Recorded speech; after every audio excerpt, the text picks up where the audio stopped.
I was running for my life when I slipped and fell into a swamp to survive. I grabbed the vine in front of me with everything I had, but it couldn't hold my weight and snapped in an instant with nothing to support me. My body was quickly pulled under at the edge of death. I leaned my body forward, dug my hands into the ground, and dragged myself out inch by inch. When I finally crawled free, I was covered in mud from head to toe, and the Maya hunters were already closing in. I didn't dare stop for a second and ran again. After only a few steps, I suddenly stopped. A plan formed in my mind. I wrapped a wasp nest with a large banana leaf. When the Maya reached me, I hurled it straight at them. The nest burst open on the ground, and a swarm rushed out instantly. The Maya scattered in panic, arms flailing in chaos. I seized the moment and disappeared back into the forest. Next, I caught a poison frog and pulled several sharp thorns. I coated each thorn with the frog's toxin. Then I smeared mud around a nearby tree, ran a wide circle through the area, and returned to the starting point. Everything was ready. I hid in the tall grass and waited. Before long, the Maya noticed the trail and followed it one by one. I rolled up a leaf, aimed at a lone hunter, and fired the poison dart.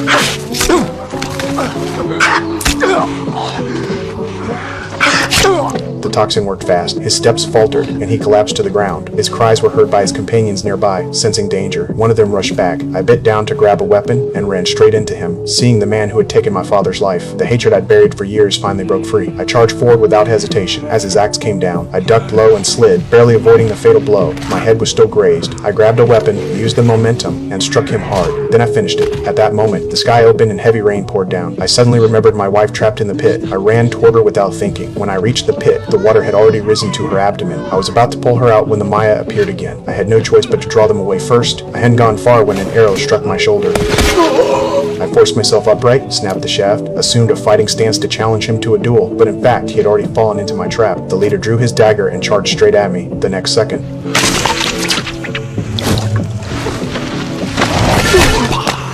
fell into it and never got back up. The last two hunters closed in immediately. I turned and ran, but they refused to stop. Badly wounded, I reached the shore and finally halted. The Maya chasing me also stopped. All of us were frozen by what we saw. Out on the sea, something